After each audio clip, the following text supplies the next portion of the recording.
Salut tout le monde! Aujourd'hui on se retrouve pour un petit haul de chez Temu. Si ça t'intéresse, reste avec moi.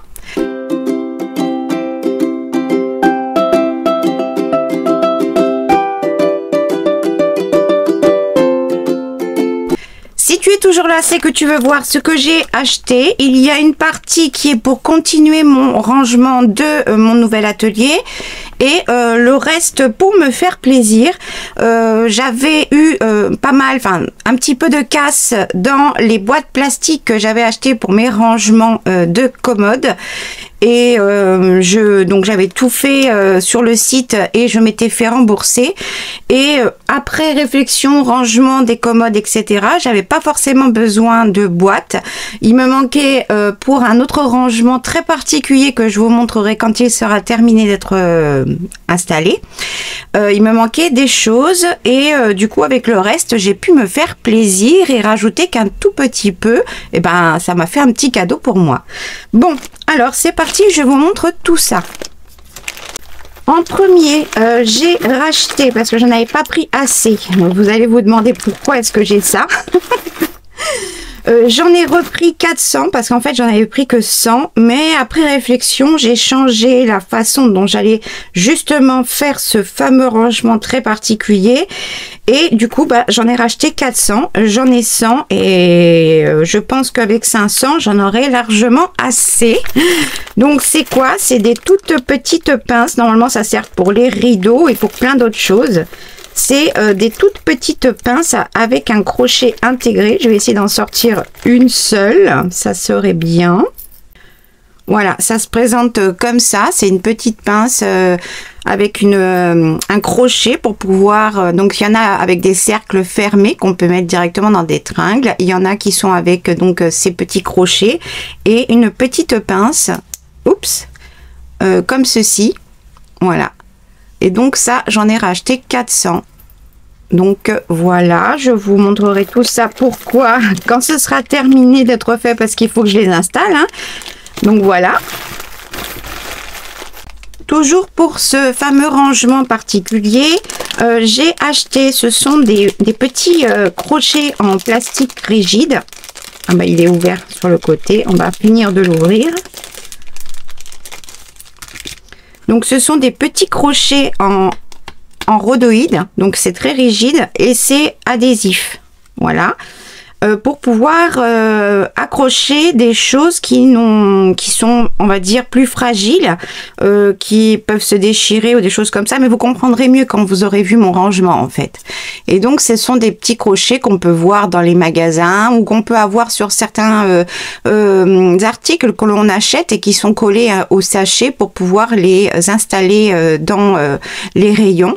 Donc j'en ai acheté un lot. Et normalement, là il y en a 10 et normalement il y en a 100. Voilà. Et donc il y en a 100. Alors, toujours pour mes rangements, j'ai mes commodes avec 18 tiroirs, mais je n'avais pas encore choisi les poignées. Parce que là où sont placés... mes commodes, j'ai juste laissé l'espace suffisant pour pouvoir reculer la chaise de bureau et m'installer sans avoir à galérer. Parce que même si mon atelier a pris 3 fois la taille de base, j'ai maximisé et j'ai énormément de choses. Donc il fallait que je puisse aussi... remplir au maximum pour pouvoir faire mes fameux rangements en individuel, certaines choses, etc. Et donc j'ai choisi, donc j'ai 2 lots, donc j'en ai 20 pour 18 tiroirs. Ce sont des petites poignées, elles sont toutes petites. La poignée est très petite, mais suffisante pour pouvoir attraper et tirer le tiroir, avec un porte-étiquette dedans. Les vis qui sont qui sont vendues avec sont beaucoup trop petites et risqueraient de lâcher très vite. Moi, je vais aller acheter des vis soit de la même teinte, soit noire, et que je patinerai un petit peu avec de la cire, beaucoup plus longue pour bien prendre dans la façade du tiroir et que ça ne risque pas, parce que certains tiroirs sont très lourds et d'autres pas trop. Et donc, pour que ça tienne dans le temps, voilà, je vais mettre des vis différentes. Donc voilà, j'adore, j'adore, j'adore. Donc j'en ai pris 2 lots pour en avoir 20, et les 2 qui me restent seront pour 2 portes que j'ai sous le plan de travail, où il n'y a pas justement de poignée non plus, et que j'ai du mal à pouvoir ouvrir avec mes mains. Donc les 2 autres seront utilisés aussi pour 2 petites portes. Et encore un dernier pour mes rangements. J'ai acheté dans le même style des petits porte-étiquettes que je vais fixer à tous mes cubes en tissu. Je les fixerai pas avec des vis, mais avec des brades. Donc avec des attaches parisiennes. Et donc j'ai pris dans le même style que les poignées, pour que ça soit coordonné, des petits porte-étiquettes comme ceci, qui seront fixés sur les cubes en tissu que vous avez déjà pu voir, avec une étiquette, avec écrit, il y aura certainement une codification, parce que moi j'ai marqué sur mes scotch de masquage bleu là, j'ai marqué ce qu'il y avait dedans, mais mon système d'organisation, classeur, etc., mon référencement sera fait d'une façon, et du coup il y aura certainement des codifications qui, moi, je saurai automatiquement ce qu'il y a dedans. C'est pour ça que l'étiquette sera petite. J'ai pas besoin d'avoir tout écrit en maxi gros, il y aura juste une codification pour moi. Donc j'en ai pris un lot, et c'est parfait parce qu'il y en a 40, et que j'en ai 40 en fait, j'en ai 40 ou 38. Je crois que j'ai 40 cubes, donc normalement c'est le pile poil. J'en ai 38 ou 40, je sais plus, je crois que j'en ai 38. Donc les vis, forcément je les utiliserai pas, mais je les garderai parce qu'elles sont trop mimi, et ça, pour faire du steampunk, du mix média, etc., c'est super sympa. Donc voilà pour tout ce qui était le rangement pour l'atelier. Et maintenant pour ce que je me suis fait plaisir, que je voulais depuis déjà un bon moment. En premier, j'ai pris des pinceaux aquarelles pour me faire plaisir. Alors celui-ci, c'est un peu comme une langue de chat, mais avec une pointe. C'est pour pouvoir faire plus facilement mes dessins de feuilles, etc. Je ne l'ai pas encore testé, donc je vous dirai ça plus tard quand je les aurai testés. Et cela, c'était un lot. On pouvait choisir en fonction, c'est des lots en fonction des tailles. Moi, j'ai commandé, j'ai choisi le lot qui me correspondait le plus, que j'avais envie d'avoir. Pour le sertissage au niveau des poils, je vous conseille vraiment ceux qui sont faits avec des bagues comme ceci. C'est normalement ceux qui sont les mieux, mais bon, après c'est du Temu, c'est pas des pinceaux aquarelles de professionnels, mais d'après ce que j'ai pu voir, il pouvait y avoir pas mal de pinceaux sympas. Comme je suis pas une professionnelle et que c'est que pour mon propre plaisir, je ne vais pas me permettre d'investir dans un Raphaël, etc., même si c'est mon rêve d'en avoir un. Donc voilà, je vous dirai par la suite ce que ça donne, ce que j'en pense, si c'est de la gnognotte ou pas. Donc voilà, ça c'est pour l'aquarelle.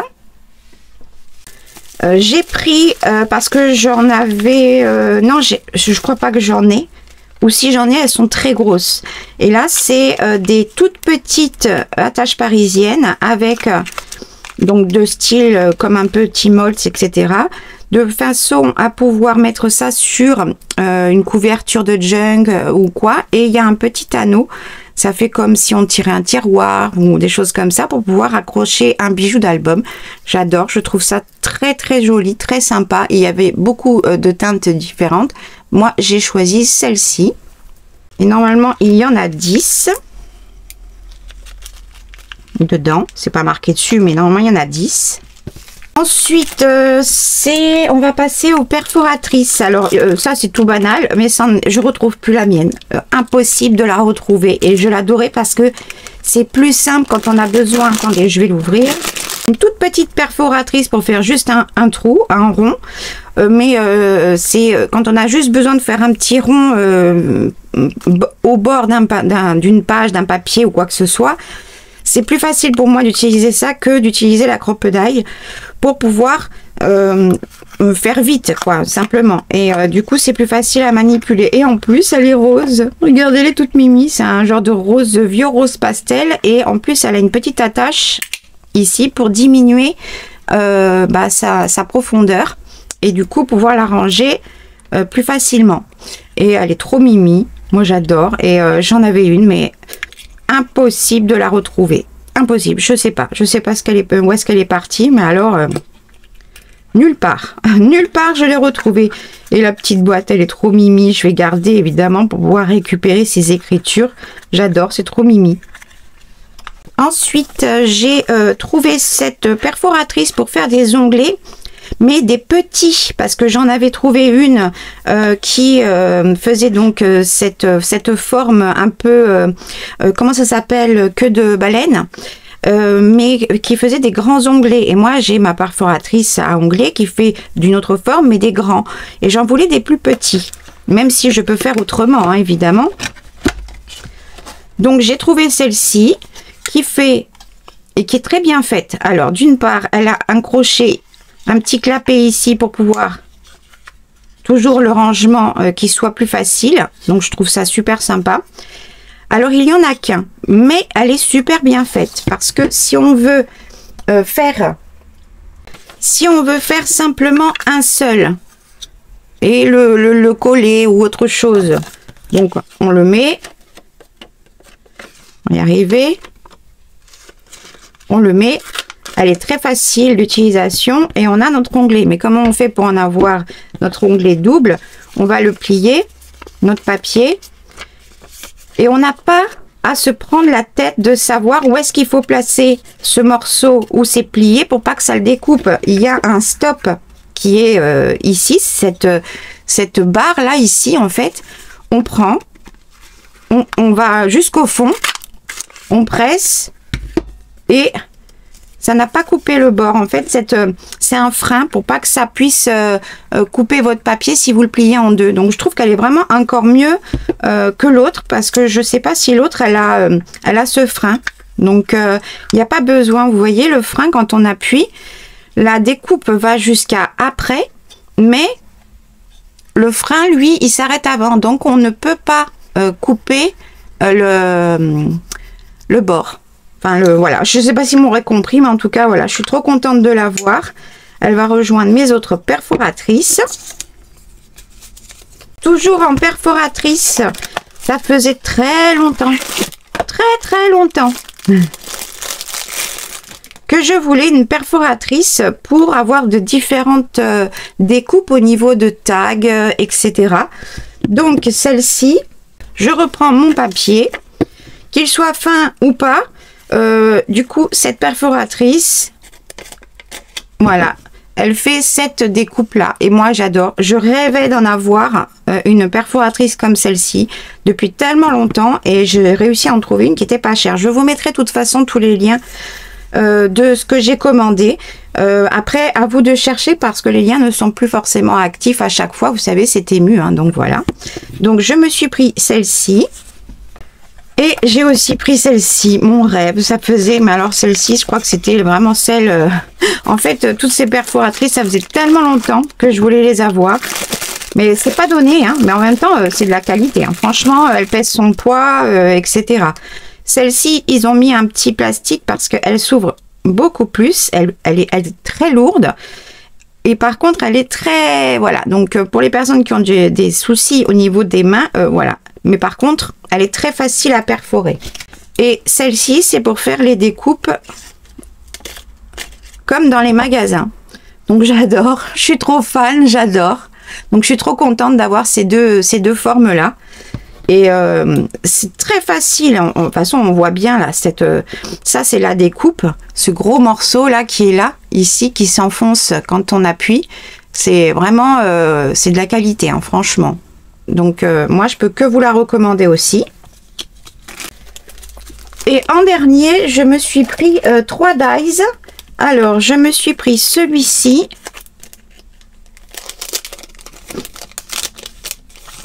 Que j'adore. C'est une plaque entière pour pouvoir faire les découpes de numéros, mais pour les faire de cette façon-là. Voilà, les faire des découpes comme ceci. Et du coup, après, vous imaginez bien que on peut passer de la patine, etc. et faire des embellissements comme si c'était du faux métal qui ressemble aux embellissements de Tmolts.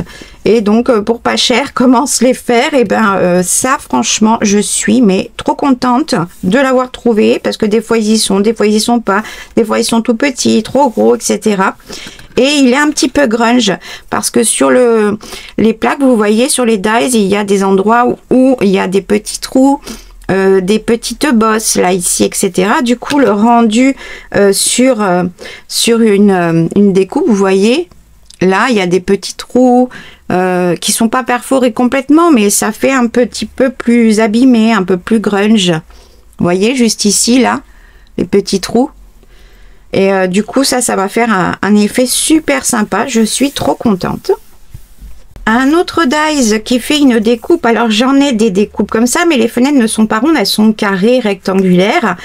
Et celle-ci, elle est ronde. Et je trouve ça aussi super sympa pour faire des cartes spécimens ou faux effet Pola, mais avec un cercle et un effet de fausse couture. La découpe se présente comme ceci. Voilà, donc moi j'ai pris des chutes de papier que j'avais. Là, c'est la découpe du cercle. Le cercle, je peux le récupérer, faire plus de déco. Là, c'est juste comme ça pour montrer. On peut faire plein de déco avec, les réutiliser, faire des breloques, des embellissements. Et sur celui-ci, je me suis amusée à mettre juste un petit stickers. Il n'est pas décoré, il n'est pas fini, mais pour vous montrer l'effet que ça fait. Avec le petit trou ici où on peut mettre aussi une breloque. Moi, je trouve ça super mignon. Et une fois qu'il est fait avec une petite breloque, on peut très bien le coller sur deux côtés, faire un tuck spot sur un bas de page, etc. J'espère que vous voyez bien. Et l'effet fausse couture, je trouve ça super mignon. J'ai pris cette chute de papier parce que ça faisait très grunge, même si la déco n'est pas terminée. C'est juste pour vous montrer un peu l'effet que ça donne. Et pour finir, j'ai pris ce grand dies que l'on peut découper pour les séparer. C'est pour faire de la texture, pour pouvoir découper des effets, des morceaux de papier qu'on peut rajouter et faire des collages. Donc il y a cet effet là, ici, comme ça, et effet brique. Donc on peut tous les séparer.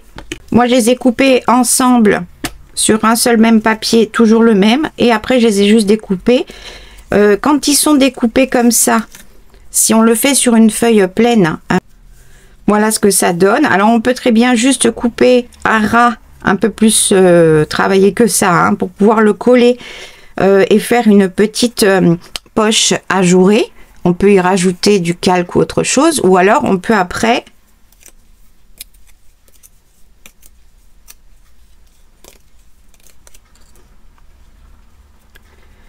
déchirer volontairement tous les bords pour rajouter dans nos collages, nos clusters, etc. pour pouvoir faire de la déco, pouvoir faire du layering, donc de la superposition, apporter de la texture. Et c'est pour ça, moi les dies comme ça, j'en ai deux je crois, c'est pas les mêmes, j'en ai que deux petits. Et je suis trop contente, là j'ai 4 motifs et c'est super sympa. Ça, vous rajoutez ça sur un collage pour rajouter par-dessus autre chose, en dessous du tissu et tout, ça peut être vraiment super sympa. Et du coup, on peut faire la même chose avec tous ces autres motifs.